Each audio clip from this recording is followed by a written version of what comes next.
See, what a return! What a return, Josh, and welcome to everyone that's watching to episode 3 of the Rondo. I had to start like that. When I watched Ronaldo's return, I was brought back to a 12, 13-year-old kid again when I watched him. All my friends were in my DMs going, I can't believe I'm this giddy. It was a lot of euphoria and nostalgia. And I thought I'd open today's show with a MASH segment of comments and also about Cristiano Ronaldo's return, if you don't mind. And this is from one of your avid fans, if you will. And he's left you a very impassioned comment. He goes, Josh, anyone who knows football wouldn't call the GOAT a washed-up striker, especially after being the top scorer of Serie A for 3 seasons in a row. Plus a man of the match performance too, so expecting some proper analysis for the next episode. That's from your boy Yaz. Kick it off, mate. Ronaldo's return to Newcastle. How did you feel about it? Give us your thoughts. Well, I think in a roundabout way, we can thank COVID conspiracy theorists for Ronaldo's opening goal, because the only reason that that Freddie Woodward, I don't know, whatever his name is, was in the Newcastle goal and spilt that one straight to his feet is because Carl Darlow refused to get a COVID vaccine, then got COVID, and then lost like 15 kilos and is only now back on the Newcastle bench. I don't think Carl Darlow was spilling that shot. So it was an absolute gift of an opening goal after a very unconvincing, I thought, Manchester United performance. But once the floodgates open and once Newcastle got themselves stretched, there was really no going back. I did get frustrated at Ronaldo's refusal to get involved in build-up play and the way he was just sort of hanging at the back post. And I don't think he was well served, in fairness to him, by United playing inside-out wingers with either Sancho and Greenwood continually narrowing the pitch and not getting deliveries into the back post where he thrives. I think if United are going to play to Ronaldo's strengths, they need to get more crosses into the box because whatever I said about him being washed, his vertical leap and his heading ability is still absolutely incredible. But, he performed when it mattered. He finished the 2 chances. He did his big celebration. The whole stadium yelled "Sue" with him. And I got to say, that noise that Old Trafford made on both occasions was pretty exhilarating. And I don't know if you felt the same way, but I felt the first 15, 20 minutes was a bit forced. Like they were just trying to go to him. The pressure of the occasion, his homecoming. Obviously, the crowd wanted to see him get back on the score sheet. Did you think it was a bit... Because I looked at it and I went, it just feels a bit disjointed. It was like it was a testimonial game or something. It's like he's got to score in his last game. We've got to get him the ball. Like it reminded me kind of the Kobe Bryant Lakers sort of tour at the end of his career, where it was just every night, Kobe, take as many shots as possible. Kobe, try and score 60. And it didn't really feel like there was anything actually at stake. But there is, of course. United are ostensibly challenging for the Premier League title this season. So, look, they need to find a way in which they can incorporate Ronaldo without making the entire team about him, like it was at Juventus. There was no question of his goal-scoring output at Juve, but I would argue some of the attacking players around him were too enthralled to his legendary status and didn't play up to their potential because they were always trying to just pass the ball to him. And, as Diogo Jota had found out during the Euros, if you don't pass the ball to Ronaldo, he will yell at you. So that's never nice either. So United need to find a way of making this balanced and not sort of travelling circus. Because one thing I did feel, and I'm a big United fan, and every time a team equalises the scores against us in the last few years, my heart sinks a little bit because I'm like, I don't know if we have what it takes to come back. And in true Fergie time, that kind of history of the club of being able to bounce back, it felt that when Newcastle scored, for the first time in a long time, I went, we got this. Is that the Ronaldo effect? Does he bring that level of perfection and professionalism and the intensity to always want to win? Has that effect come along as well, do you reckon? That really kind of spurs the young players on. He definitely has that star quality and also, relentless self-belief, of course. And I think that does help in that situation. But again, it's Newcastle United, one of the most dysfunctional teams in the Premier League. Plus, it's Steve Bruce, who's never been known to put up much of a fight whenever one of his teams has visited Old Trafford. They used to call it the Brucey bonus when Sir Alex is in charge. So tougher tests are yet to come, and a singular dependence on his mythological status may actually hold United back. And it not necessarily all Ronaldo's fault in that regard. I just think there needs to be a team first approach, which is difficult when you sign a player who's quite literally bigger than the club. He's much bigger than Manchester United these days. His brand, his presence. And, that's why his signing in my books is more about fan appeasement than it was about football. Doesn't mean it can't work. It just will require some sort of artful ego management, of which I'm not sure Ole Gunnar Solskjaer is capable. Careful with your words, because Yaz is going to be watching, and he'll be picking each word you select apart very carefully. I'll bring the Cristiano section to a close, because I'm sure we'll talk about him a lot as the season plays out in front of us. In the big moments, in the big games, does he come up good for United? Because, it was awesome to watch us tear Newcastle apart. It was good to see Jay Lings get involved, and Bruno Fernandes and Pogba, everyone has smiles on their faces. But when it comes to the Chelseas, the Liverpools, the Arsenals, just kidding, you guys suck. So when it comes to the big clubs, is he going to be enough to get us over the line?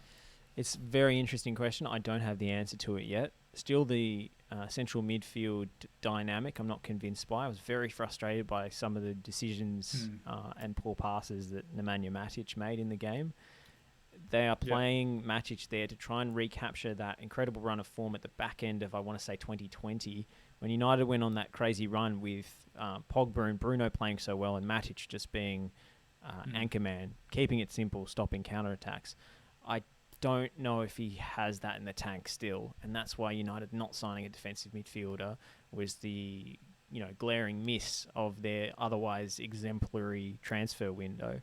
So I'm not sure it all clicks, and as I said, the obsession with wingers cutting inside seems to narrow the pitch, and Aaron Wan-Bissaka, for all of his great defensive qualities, does not offer an attacking outlet and width on that right-hand side particularly. I didn't think it worked. Luke Shaw, on the other hand, I thought was exceptional and has really silenced his critics. Baller.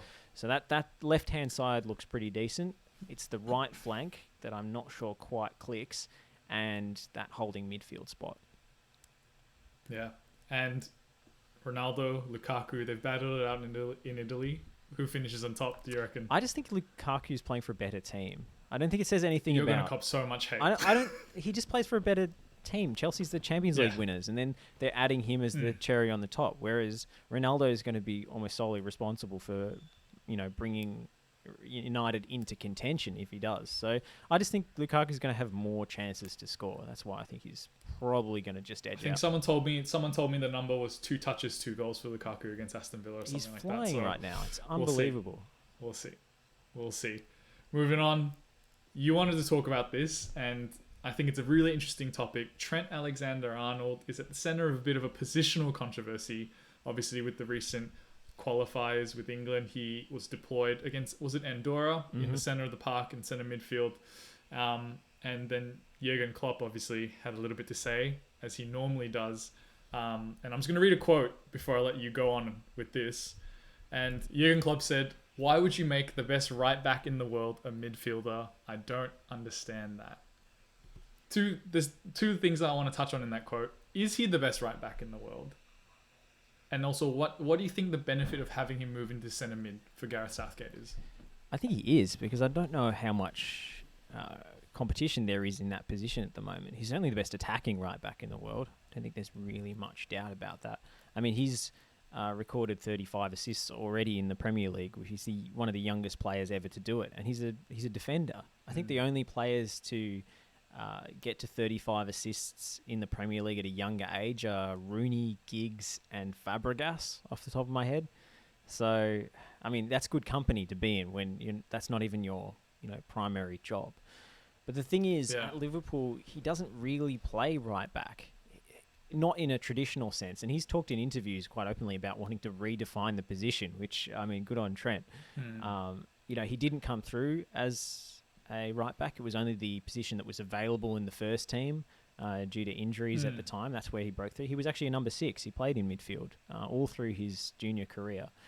And Liverpool have begun to use him in much more interesting ways than you would usually associate a defender who is basically playing a 180-degree game. It's right up and down the line. Yeah. You're only playing in one direction of the park. It's mainly a physical role in most senses, but for Trent, it's completely different.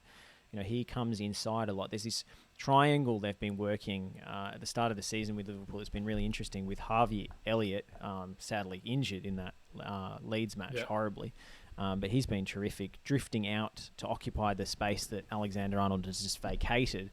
Alexander-Arnold actually comes into more of a number 8 position and plays on the inside. And then if Salah comes inside, then Elliott and Alexander-Arnold can swap back, and it causes all sorts of issues for the defensive markers. So he's already occupying a playmaking role for Liverpool. The reason it might make sense for England to try it is because they have way too many right backs, so much so that Southgate has fielded up to 3 of them in the same 11. You've got Kieran Trippier, Reece James, and Kyle Walker, all vying for that position as well.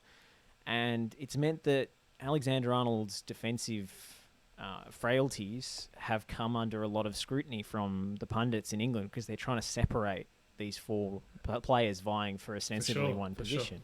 And, he's been subject to everything from Rio Ferdinand telling him to go back to basics to Jamie Carragher going on this, I think, really condescending routine on one of his punditry gigs where he actually stood up and tried to demonstrate how Alexander-Arnold wasn't bending his knees enough while he was jockeying his marker. That's the kind of thing that if you play in midfield, you're never subjected to. Kevin De Bruyne never gets that kind of criticism. So it might actually seem quite inviting for Trent to switch positions so he doesn't have to put up with that crap. But, at Liverpool, the fullbacks are already relied upon for more creativity than the midfield 3, who are mainly, pressing machines. Yep. So it doesn't make sense to switch there. For England, it might. He didn't seem to quite know where he was supposed to be against Andorra, but I think it's worth experimenting with, given that England don't have much depth in midfield, aside from destroyers like Declan Rice and Calvin Phillips. I think it's an interesting way that you described it. It's a 180 game for a right back, and then it's 360 for a player in the midfield. I remember in my long and decorated career in Churches League making that shift from right back, to the middle of the park, and there's just a lot more to think about. And no way am I comparing myself to Trent Alexander-Arnold. I'm dog shit compared to him. But I know for me how difficult it was to try and take your positional learnings from right back and apply into the center of the park, because it doesn't always translate, does it? Sometimes they're just things that you don't experience. There's parts of the pitch you're not aware of until you make that change. How long do you go on with an experiment before you go, maybe a player is not capable of making that shift? It's a really interesting question, and I'm not sure what the answer is, because in international football, you don't get too many chances to experiment. The games are quite few and far between, and a lot of them are qualifiers with something riding on them. So it's only really against minnows like Andorra, where England's virtually assured of a victory, that Southgate feels comfortable enough to deploy him there. But England really, beyond Alexander-Arnold, need Jude Bellingham to really kick on and become a world beater if they're going to win the World Cup next year. And his signs during the international break were really, really positive. But I don't think it makes any sense for Liverpool to try it, because they've already got options in those positions, and no one even comes close to Trent's role and his interpretation of that role at right back. So Southgate might try it a few times. I think it'll be quietly retired, like many other England national team experiments with putting a non-specialist in out of position just because you think they can do a job. This is a long and storied history of this, of course. I mean, you go back to Sven-Goran Eriksson playing Wayne Bridge on the left wing, or Paul Scholes, getting shunted out of the centre of midfield by Gerrard and Lampard. They always do this. They always try and shoehorn players into the wrong roles. So I think Southgate will be cognizant of that kind of unwelcome history on that front, and will not want to be made a fool of by his sort of experiments and fancies, especially when he's being ridiculed by managers like Klopp. It is interesting when, national team managers and club managers come to a head. But I do have to say one thing before we move on. Trent Alexander-Arnold's passing is just out of this world. It's ridiculous, and I can see the temptation of going, if he can do that out and right back, why can't he do that in the middle of the park to be able to spread the play and open up the pitch? But yeah, I find it difficult watching players struggle and, square peg in a round hole almost.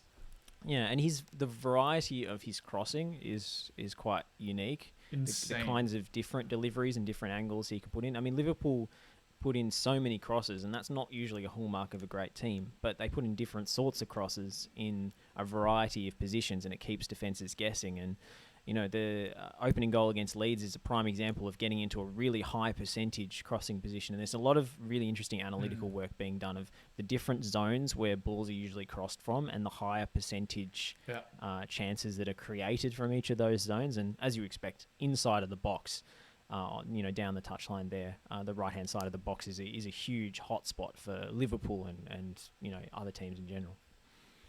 And I mean, a player of Diogo Jota's stature as well, for some of his headed goals, it's being good at heading is one thing, and the timing, and players like Tim Cahill are good examples of that. But being able to put that delivery in on their head as well is an equally important dynamic. And someone that has undoubtedly got one of the best headers in the game, Zlatan Ibrahimovic, has recently come out and compared himself to Messi and Ronaldo once again. This is not a new thing. He's always stated and remained adamant that he's one of the best in the world, if not the best, bar we're not winning the Champions League and not claiming the Ballon d'Or. I'm interested to know what you think. Does the self-confidence live up to the hype? Is he as good and as electric, maybe, as Messi and Ronaldo are? Well, it is kind of incredible that Zlatan Ibrahimovic this week is likely to start a Champions League game at Anfield 3 years after he left to go play MLS at the age of 36. He's 39 and he's still doing it. It's insane. So that's got to be respected, especially after he had that catastrophic knee injury and managed to recover from that. And so the longevity is quite incredible, and the success that he's had in terms of trophies and so forth. I don't think he really approaches the peaks of Messi and Ronaldo respectively, because he hasn't led a team to the Champions League, and that's the pinnacle of club football. I think it would be unfair to judge him on international success because he plays for Sweden, and they're a pretty mediocre national team at the best of times. If you're Swedish, you got to get on Josh. I do have an affinity for Sweden, but they're quite hard to watch. So that's not really his fault. But in terms of the club game, the move that really stings is the Barcelona move that didn't work out, because Messi essentially said, I don't want this big lump standing in my way when I cut inside. So Guardiola got rid of him. And the same, season in which he and Eto'o were exchanged in that swap deal, Inter went and won the treble. So that doesn't speak volumes about Ibrahimovic's importance to either side. But he's had an incredible career, and his brand will live on much longer than his career does, because he's always been, shall we say, the author of his own story, be it autobiographical or propagandist. Yeah, and lions don't have the same stories as men do, or the same knee ligaments apparently. But I think about what separates the three of them, and sometimes I think Zlatan can cut a frustrated figure when things aren't going well. I just remember watching a few games, and that's just purely anecdotal. I don't have any stats to be like, he was standing around for, so if you got a problem with that, you can go and look it up yourself. But when you think about Messi and Ronaldo and their ability to take a team on their own shoulders when things aren't going well, I mean, I think you could point to examples of Messi and Ronaldo both doing exactly the same thing, being incredibly petulant. Could, but their ability to kind of rise to the occasion as well in that sense. And I think Messi's a good example of that last year when Barcelona were in strife. And yeah, I think that the comparison is just a stretch too far for me. Yeah, but he's not going to give up the aura that he's generated in terms of the cult of personality. And, it's quite funny if you talk to the guy who actually wrote the I Am Zlatan book. He freely admits that it was a fabrication. He basically made it up. It's essentially a Chuck Norris meme, as Ibrahimovic's off-field personality. And I kind of hate that he's so self-aware now. I think it takes some of the fun out for me. Whereas in his earlier days, he was a bit like that, but it wasn't part of the Zlatan, Instagram brand. Shtick. So, it didn't seem so forced. I always chuckle when I see these interviews, but I take them with a huge grain of salt because, the guy's got a movie coming out. And you know what? I'm watching it, so it worked. But we'll close on this on Zlatan. I recently watched a video, and it's one of my favorite Zlatan quotes of all time. It's Thierry Henry. It's during his time at United, and they're at Carrington, and they're in an indoor pitch, and all the images of like the United greats are up there. Ryan Giggs, Scholes, Ronaldo, Rooney, everyone's up there. George Best, and Thierry Henry turns to Zlatan and goes, "How come you're not up there?" And straight into the camera, he goes, "They don't know what God looks like yet." And I just went, you know what? You are the greatest of all time. It is what it is. Yeah, he wears a little cross around his neck, but it's actually got a picture of him on it. So, he's kind of his own martyr. But, look, insane. He's always great to watch and has scored some of the most ridiculous kind of aerial backheel goals and overhead kicks you're ever likely to see. He's got as good a career YouTube highlights reel as anybody. And, in bit part usage, he doesn't start every game for Milan, but he's still doing it at a really high level in a league that has delivered in spades so far this season. If you're not watching Serie A, 100%. You should get on it because there have been some absolutely belting games and fantastic goals. And, if you told me we were going to get a Mourinho, run down the touchline in September, I would have laughed at you. That's exactly what happened in the Roma Sassuolo game. So you should at least flick on some highlights of Serie A because not only will you see Zlatan, you will see probably the next big stars of the Premier League in action and a league that is arguably just as attacking and entertaining as the Premier League, but suffers from kind of outdated reputation that it doesn't deserve. And look, I had a look at some of the games this morning, just some highlights, and there were some crackers. Obviously, Roma and Mourinho's antics. You love that. He's blockbuster. Juventus struggling a little bit in the league, but Lazio, Napoli, AC Milan, like all these clubs, and I think we spoke about this in episode 1 of the Rondo. There's now a bit of a gap to be filled in Italy. The era of Juventus dominance is coming to a close. Obviously, Inter won last season, but their ins and outs and their dealings and their financial situation, their kind of on-pitch success hangs in the balance. Who do you think can kind of step up and fill that void? I think Milan are coming back. But I'm not sure they're quite there yet. If they'd signed Nikola Vlasic, unfortunately West Ham got there first, I would have had them in contention for the title. But I actually think Napoli might be the surprise title winners this season in a real, Maradona kind of throwback.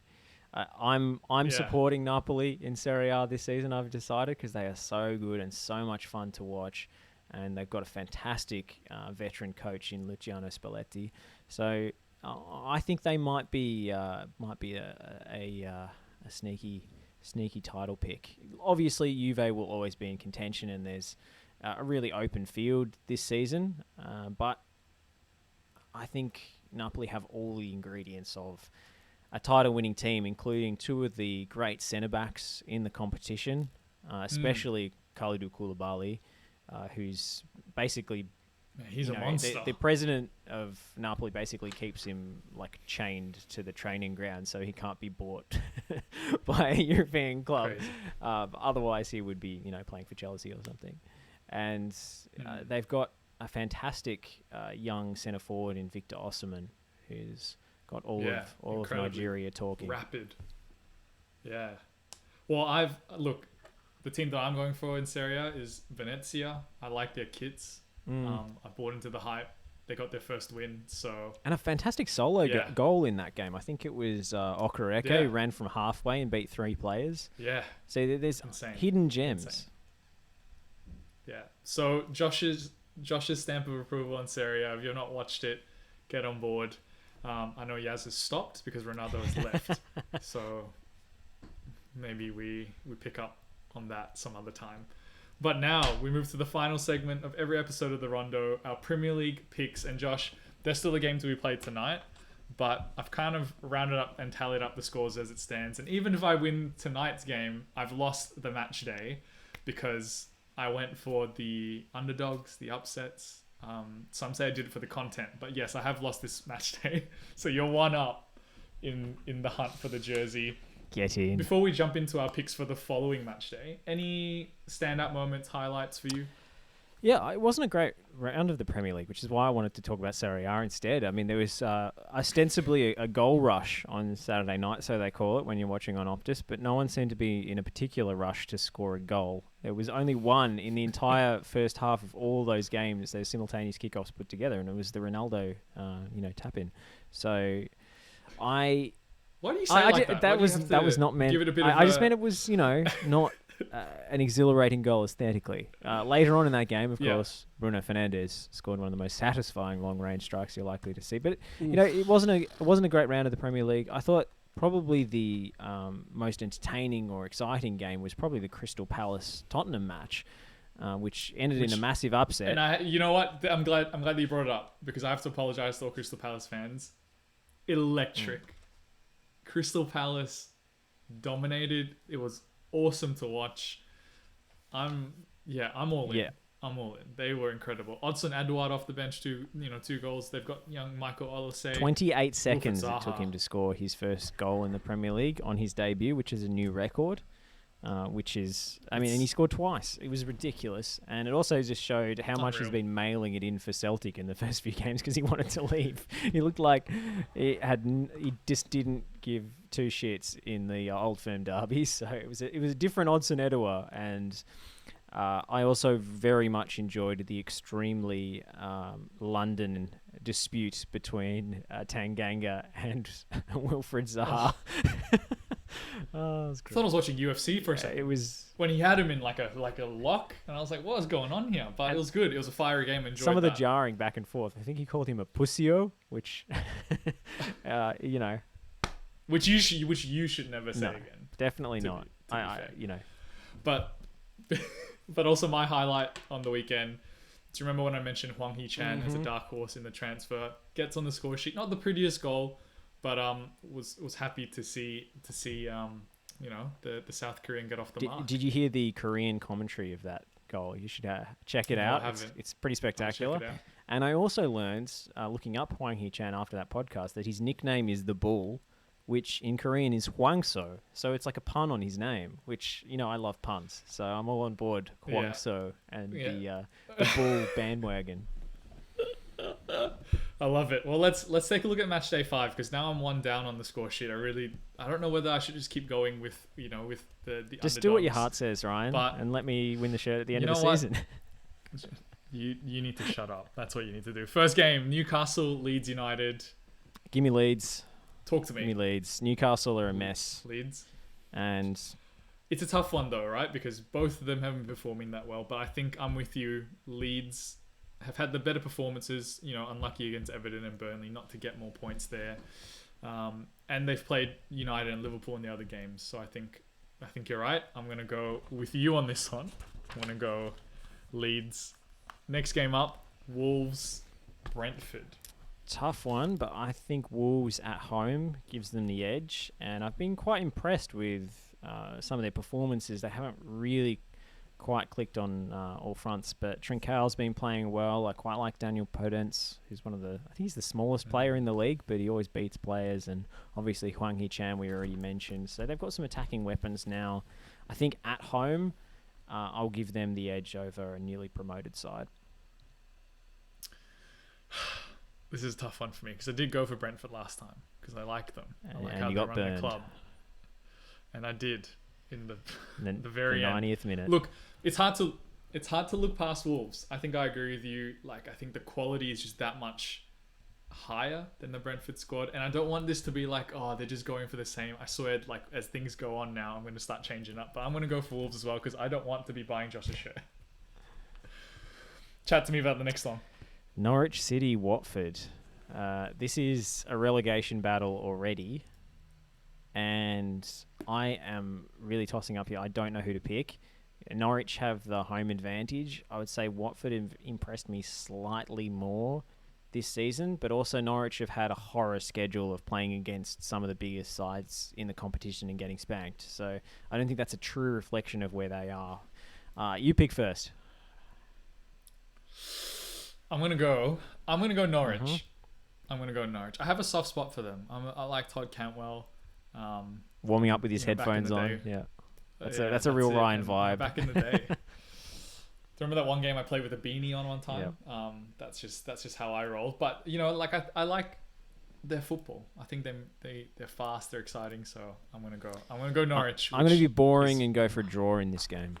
Yeah, I thought you might, because you're that kind of guy. But here we go, Burnley Arsenal. So I got a bit of flack when I said Norwich would beat Arsenal, and some people were a bit unhappy with me. But the thing is, Arsenal only won 1-0, and even then, wasn't the best performance in the world. No, although Tomiyasu impressed me on his debut. I think he adds a lot. I don't think they should be playing a back four still. We talked about this already, but I think he's a perfect player to play on the right of that back three. I don't think he's really a right back, but he still played well. And not having Xhaka available for selection was addition by subtraction. So, their midfield looked a bit better. And they had Thomas Partey back in the side. And the goal comes from a really pinpoint vertical pass from Thomas Partey. And they get a little bit lucky, of course, with the scramble at the end. And I hear you. And you know what? I still don't care, because Burnley's going to get the done. No, I reckon Arsenal make it 2 wins from 2. Yeah, fair enough. I feel like I just threw away a point there, but that's cool. Hey, Arsenal have struggled against Burnley in the past. There's been a lot of late equalisers and drama between Sean Dyche and these soft-scented, spoiled, overpaid Arsenal players. This is the classic Burnley upset, but I don't think it's going to happen this time. I think Arsenal are going to win. I think the next game, though, is pretty straightforward. Man City, Southampton. Do you really have to talk about it that much? No, I think Man City are going to win 3-0 and easy. Yeah, light work for Man City. Then we move on. Liverpool, Crystal Palace. I think will be a cracking game. After watching Crystal Palace, but I think at Anfield, Liverpool get it done. The only thing I think about when I see this fixture every year is Dwight Gale burying Liverpool's title hopes back in the Brendan Rodgers days. Of course, the monkey's off the back now. Look, Crystal Palace have been good so far this season, much to my surprise, but they did benefit from a red card and a penalty against Spurs, and they're much stronger at home. I think Liverpool will win this game, although there will be some, fatigue from the Champions League. They've got a tough game against Milan, of course. So there might be a little bit of rotation, but I still think Liverpool will get the job done at home. Aston Villa, Everton. Interesting game, and a very tough one to pick. I mean, Aston Villa made all the headlines for their off-season signings, but Everton have been the arguably the more professional and together outfit so far this year. I think it's taking time for those Villa midfielders to bed in, and of course Buendia came back late from international duty after the game was suspended in dramatic fashion after about 20 minutes. I think Everton have got the essential structure of the team right so far. And, it's a simple Rafa Benitez setup. It doesn't take long to bed in. I think the ceiling for Villa is higher this season if they can get all their new signings to gel. But I think Everton will probably win this game. I got to back my dark horses. I talked a lot about them. I thought even though they lost against Chelsea, I thought there were good periods there, and also missing Buendia, and obviously Steer was in goal instead of Emi Martinez. And they're at home as well at Villa Park. So I reckon they'll get up over Rafa Benitez's Everton. Brighton, Leicester City. Tough one. Very tough one for me. I really like Brighton, and they've been playing really well so far. And in that game against Brentford, they were surprisingly defensive. It was a really cagey match. Brighton are usually playing quite attacking football, and then failing to finish their chances and getting burned on the other end. But, they kept it tight and left it till the last minute against Brentford. And that shows that they've got maybe the discipline to be able to not get, caught by Jamie Vardy beating the offside trap. So I'm going to go for a draw in this game. Going for a draw. Not surprised. I'm going to go for Leicester, just because I think they just have that bit more quality, and I reckon they can get it done even away from home. So I'm taking Leicester there. Next, West Ham against Manchester United. Mikel Antonio did a very silly thing in stoppage time in a 0-0 game. He did. And that was to go straight through his opposition player and get a second yellow card for a challenge that probably deserved a straight red, so he can count himself lucky. The thing I didn't like about that is Southampton actually sprung away on the counter-attack immediately, and the referee had to stop the game because you can't play advantage if you're sending a player off, which I think is a glaring gap in the rules, because it doesn't do anything for Southampton, that there's a red card when there's only a minute to play. But for West Ham, it means they'll be without Mikel Antonio, and I think they'll really miss him. And I'm going to go for a United win. And that brings us to the final fixture of the match day. A big London clash. Spurs against Chelsea. Exciting. I'm going to regret this. I'm going to regret this so much. Josh, I'm going to regret this. I'm going You're Spurs. picking Spurs after the Crystal Palace game. Look. For a couple of reasons. One, I like to see Chelsea lose. So I'm voting with heart more than head here. And two, they did beat City this season. I'm hoping that they can go back to that place where they can just pull off an upset. There's no stats or analytics or logic. I'm just going with all heart here. Yeah, it's a logic-free zone when Ryan tips. I am picking Chelsea, and I'm struggling to imagine a scenario this season where I don't tip Chelsea, such as the sturdiness of this side and the firepower they've got up front. I mean, even Mateo Kovacic, who I've been relentlessly critical of for his lack of movement off the ball and some of his decision making on the pitch, had an amazing game against Villa. His assist for Lukaku, where he beat two players. I mean, the guy can dribble his way past someone in a phone booth. It's ridiculous. And then the through ball to take another couple of players out of the game and find Lukaku was absolutely ridiculous. So everyone's in form for Chelsea. It's all coming up Chelsea, and I think it will continue against a Spurs side who's already paid the price for their conservatism. I do not like Nuno Espirito Santo and his management style. It's boring, and I the less of it I see, the better. So I don't even know if I'll stay up for this game. Look, I'm probably going to regret it because I feel like that could be the difference. Easy one, but at the end of the day, Josh, when the people say who was the more, brave, entertaining, did it for the people, I'm the people. You're Kevin Keegan's Newcastle, Yeah, that's it. You would love it if you beat me, but instead you'll be remembered as the great entertainer who, unfortunately, that's right, tragically fell short. Yeah, and look, if I have to fork out to pay for that mystery kit, I will. But it's early days. But that does bring us to the end of episode 3 of the Rondo. This is the third one in the bank, Josh. We're doing well. We're being consistent every Monday recording. What are you most looking forward to over the next week? Apart from, obviously, you've talked up Chelsea. We get it. You love them. I don't love Chelsea. I just am resigned to their success because Thomas Tuchel's a good coach and their roster is incredible. I'm looking forward to the Champions League coming back. And I'm especially looking forward to Liverpool versus AC Milan, which is a real throwback game. I don't know whether this episode will drop before or after that game is played. But, if you haven't got up at 5 a.m. on a midweek to watch Liverpool Milan, you haven't really lived in my book. So it's a real nostalgia fest. We've done it. We did it when we were kids, Josh. I'm sure you still do it. I find it hard to get up at that time, even if there are brownies and ice cream on offer. So we'll see. Champions League back. Another one in the books. Thanks for your time, Josh. We'll see you all next time. Always a pleasure.